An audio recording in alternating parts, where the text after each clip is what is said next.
औज़ुबिल्लाहिमिनश्शैतानिर्रजीम बिस्मिल्लाहिर्रहमानिर्रहीम अल्लाहुम्मा सल्लि अला सय्यिदिना व मौलाना मुहम्मदिन मादिनिल जुदी वल करम व अला आलिहि व सहबिहि व बारिक वसल्लिम। मोहतरम ख़वातीन व हज़रात, अस्सलामु अलैकुम। हज़रत शुएब अलैहिस्सलाम का किस्सा जो बयान किया जनाब ख्वाजा शमसुद्दीन अज़ीमी साहब ने अपनी किताब मोहम्मद रसूलुल्लाह सल्लल्लाहु अलैहि वसल्लम वॉल्यूम 3 में, आइए इसको कंटिन्यू करते हैं। हज़रत शुएब अलैहिस्सलाम के किस्से में क्या हिकमत है, आइए देखते हैं कि इस हवाले से जनाब ख्वाजा शमसुद्दीन अज़ीमी साहब क्या फरमाते हैं। इस वाक़े में तफक्कुर हमारी रहनुमाई करता है कि दीन का बुनियादी उन्सर खैर खाही है।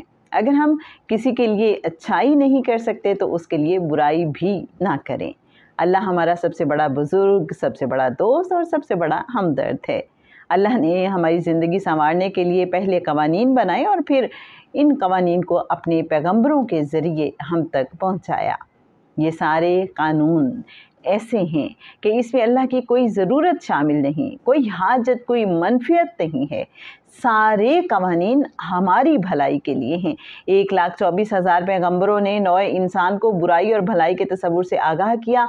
सब पैगंबरों ने अच्छाई और बुराई में तमीज़ और मावरा हस्ती अल्लाह से वाकिफ़ कराने के उसूल व ज़वाबित और अहकामात सुनाए, अल्लाह परस्ती की तालीम दी।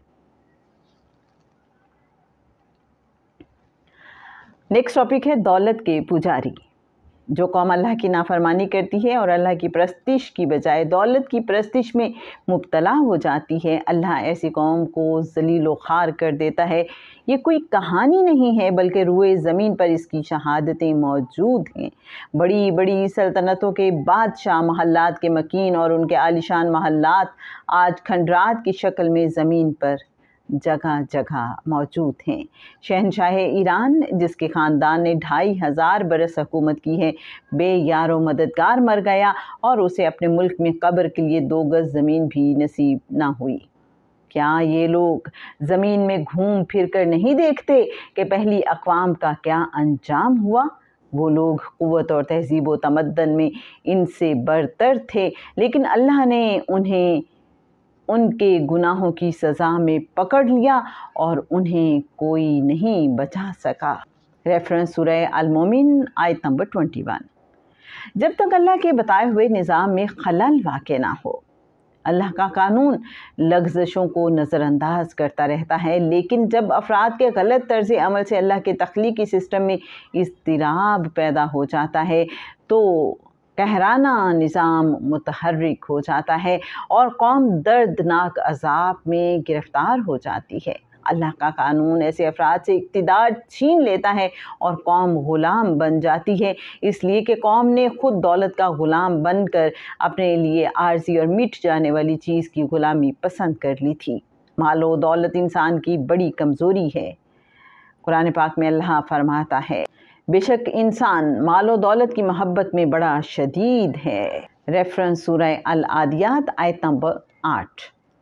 इंसान समझता है कि ज़रो जवाहिरात उसकी ज़रूरियात की किफ़ालत करते हैं। वो दौलत के अंबार जमा करता है, एक दूसरे पर सबकत हासिल करने की कोशिश में लगा रहता है। कुदरत ने उसे तवानाइयों का जो बेशबहा ख़जाना अता किया है, वो उसे हवस से ज़र में ख़त्म कर देता है। इंसान कहता है कि जो कुछ मैं कमाता हूँ वो मेरे दस्तो बाजू की कुव्वत पर मुनहसिर है।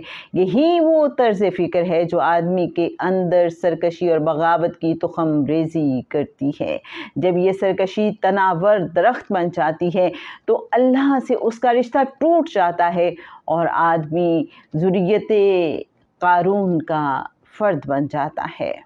दुनिया की अहमियत को कम करने के लिए कुरान पाक में जगह जगह अल्लाह की मखलूक के लिए माल और दौलत को खुला रखने की तरकीब दी गई है और बताया गया है कि पाक और हलाल कमाई में से अल्लाह की राह में खर्च करना अल्लाह की नेमतों का शुक्र अदा करना है। तुम नेकी और अच्छाई को नहीं पा सकते जब तक वो चीज़ अल्लाह की राह में ना दे दो जो तुम्हें अजीज़ है। ए नबी सल्लल्लाहु अलैहि वसल्लम, वो तुमसे पूछते हैं कि अल्लाह की राह में क्या खर्च करें? कह दो अपनी ज़रूरत से ज़ायद। ان احکام خداوندی کو سامنے رکھتے ہوئے اللہ کی مخلوق کی خدمت کے لیے زیادہ سے زیادہ خرچ کیجیے۔ یہ کام اپنے مستحق رشتہ داروں سے شروع کیجیے اور پھر اس میں دوسرے ضرورت مندوں کو بھی شامل کر لیجیے۔ یاد رکھیے، جو کچھ آپ اللہ کے لیے خرچ کریں وہ محض اللہ کی خوشنودی کے لیے ہو، اس میں کوئی غرض، بدلے یا شہرت کا حصول پیش نظر نہ ہو۔ ضرورت مندوں کی امداد چھپا کر کریں تاکہ آپ کے اندر بڑائی یا نیکی کا غرور پیدا نہ ہو، اور ان کی عزت نفس مجروح نہ کریں۔ کسی کو کچھ دے کر احسان نہیں جتلائیں اور نہ نمود و نمائش کا اظہار کریں۔ جناب، حضرت شعیب علیہ السلام کا یہ قصہ ہم انشاءاللہ کنٹینیو کریں گے۔ مفلس کی خصوصیت کیا ہوتی ہے، مفلس کے کیا ایٹریبیوٹس ہیں، کون سا شخص مفلس ہے، اس کو ہم جانیں گے۔ ناپ تول میں کمی کے کیا ریزلٹس نکلتے ہیں، ہماری زندگیوں پہ اس کے کیا اثرات ہیں، یہ سب ہم جانیں گے نیکسٹ ایپیسوڈ میں۔ سنتے رہیے کتاب محمد رسول اللہ صلی اللہ علیہ وآلہ وسلم۔